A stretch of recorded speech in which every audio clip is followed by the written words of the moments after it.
Welcome to My Point of View. I am your fat and opinionated host, and just in case you haven't been keeping score, last time I checked, Target is down roughly $14 billion since the start of this fiasco. Some Target locations have completely removed their satanic pride merchandise. And I want you all to understand that when I say satanic pride merchandise, I don't mean that pride itself is satanic. I don't mean that being gay is satanic. I don't think that at all. What I mean is that the clothing was literally satanic, and that the clothing was literally designed by a Satanist. Yes, Target knowingly hired a Satan worshiper who usually makes clothes with Satan on it, like Satan respects pronouns and things of that nature. They knowingly hired that dude to design kids' clothing for their stores. So when I say satanic pride merch, I mean that literally. But anyways, some locations have removed the merch completely, while other locations have basically dumped all of the pride stuff in the back of the store. And I'm sure some locations have done nothing, although they're telling people that they have made changes. But one thing for sure is that behind the scenes, Target is not only doubling down, it's tripling down, it is quadrupling down on this whole woke agenda. Just like Bud Light, Target is now getting exposed for basically donating and sponsoring some really questionable events. One is called the New York City Youth Pride Event.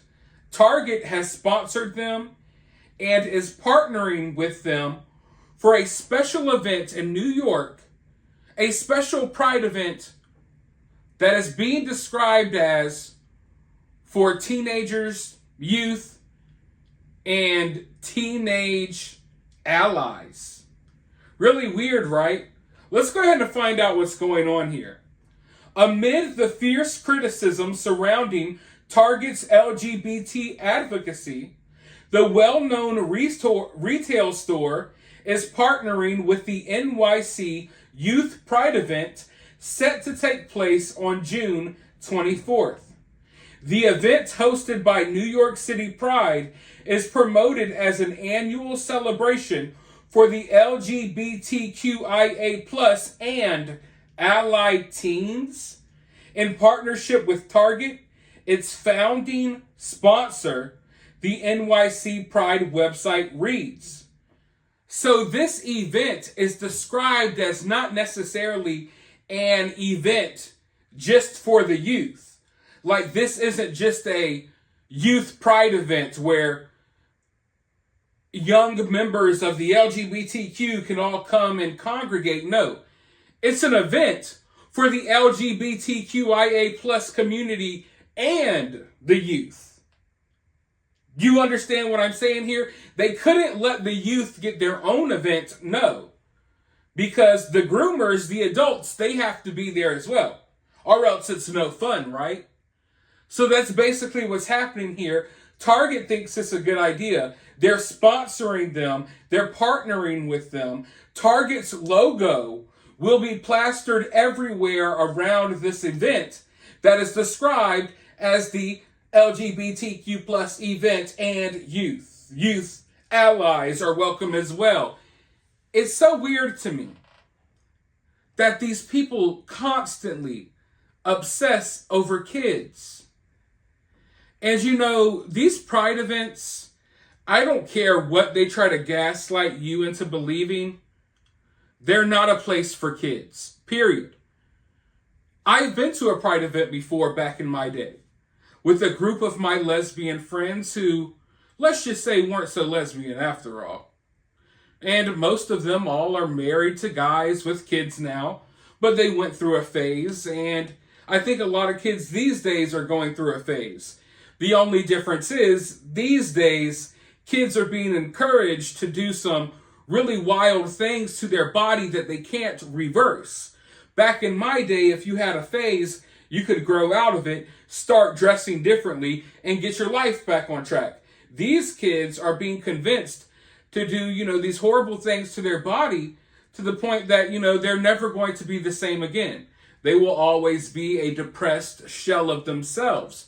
So that's why I take this type of stuff so seriously. But these events are no place for a child, period. They're no place for a teenager. And the fact that this is even happening in this country is not a good look. But the fact that billion-dollar, multi-billion-dollar corporations and companies are backing this stuff, that should make anyone take a step back and really question what's going on here. What's the purpose of a retail store that you go to buy Kraft mac and cheese? You know what I mean? Like, what's the point of this place? What is their motive? What is their true agenda? Why are they so hyper-focused on funding events where grown adults who are doing very questionable things already in the middle of the street have access to little kids, where little kids are watching this just straight up nonsense? You know what I mean? Like, I don't care what you do behind closed doors. I don't kink shame. If you're into some weird stuff, then fine, you're an adult. Have fun. But there's no reason why you should be putting your kink on full display in the middle of the street, let alone putting your kink on full display in the middle of the street in front of kids that you so desperately wanted to be there. Make no mistake about it, that's what these pride events are. It's not about being proud of your sexuality. It's about putting your kink on display in front of an audience. It's like a fetish, public humiliation and stuff like that. It's a bunch of different stuff going on there. So when they demand that kids are introduced to this and exposed to this, that should let you know that there's something wrong with these individuals. And, I'm happy to see that many members of the LGBTQIA plus community, they're starting to step away from this. They're starting to separate themselves from the nonsense. Because the reality is, I believe a lot of people in the community, in the alphabet community, we'll just call it that, I believe a lot of them don't want a part of any of this. And a lot of what they fought for so many years, and to be, just accepted, and for it to be more normalized, to where you're not getting these dirty looks in the street when a guy is walking with another guy or girl's walking with another girl.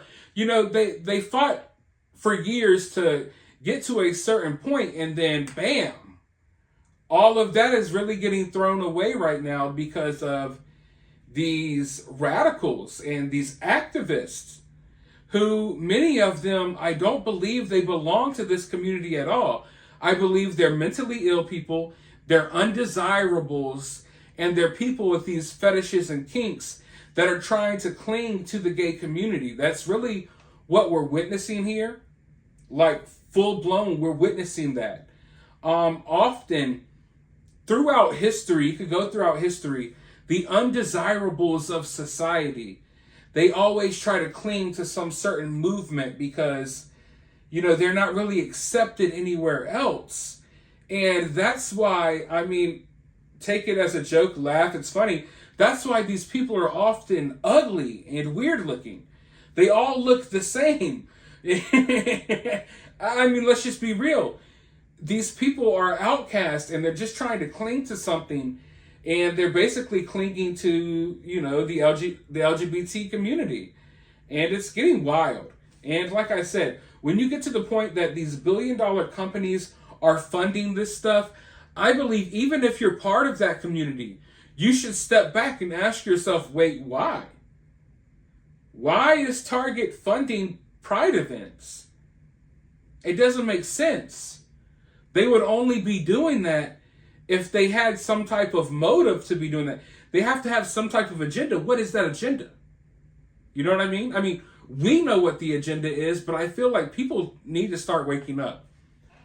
But I can rant about all of this all day. I want you all to rant about this down in the comment section. While you're down there, hit the thumbs up, hit that subscribe, ring that notification bell, and remember to always remain opinionated.